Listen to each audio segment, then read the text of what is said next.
I would like to ask about your recent trip. I know that you were there like weeks ago and you went to Lalish again. And I believe that you also visit the Yazidis place in the camp. So can you tell us about your trip to Iraq? Yeah, it was yeah, I was there in the first place. I was there for work because I was doing a big project with a Belgian colleague of mine about the involvement of Belgian ISIS terrorists in the genocide. But at the same time, I really wanted to go back because I wanted to see all my friends over there again, all the people who I interviewed for the book, all the people I met in all those years. It's so yeah, the trip to Lalish was very a personal one, and I was with Leila Talo, and she invited me to go there. And after that, a lot of other people also invited me.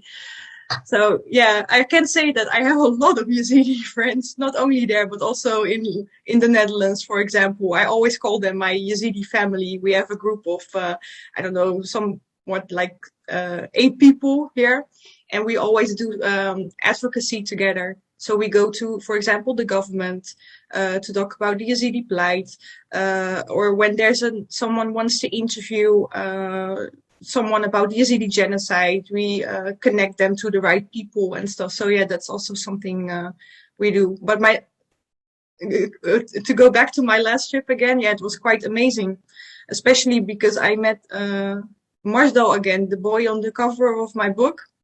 It has been years since I last saw him, and I'm pretty sure nobody knows who Marsdal is. Maybe the Yazidis who are watching, but I'm gonna explain it in short because he was when he was kidnapped. He's from Kocho, so his whole family was kidnapped, and his father was murdered. And yeah, his sisters were also enslaved by ISIS, and he was sent to a training camp. So after years, he managed to escape, and in 2017, he ended up in Ganke in a displacement camp over there. And that's when I first met him and I interviewed him. So my book was published in 2019, and ever since I didn't go back there. So this was the first time I went back after my book was published. It was kind of emotional because the last time I saw him, he was still a boy, and now he was a man. There was a man standing in front of me, but he still had the same look in his eyes, you know. And yeah, I found that really heartbreaking, especially because his family is all of them are almost in Germany right now. His mother and his sister, his brothers, because they were invited by a special program from Germany in 2015. And he was, of course, rescued in 2017, so he couldn't come. And me and some other activists and people with NGOs, we really tried to reunite him with his mother. But yeah, unfortunately, it's not that easy. So yeah, and his sister, she recently escaped. She was also all over the news. Her name is Sipan. And so she was recently rescued. And of course, she wants to see her mother too.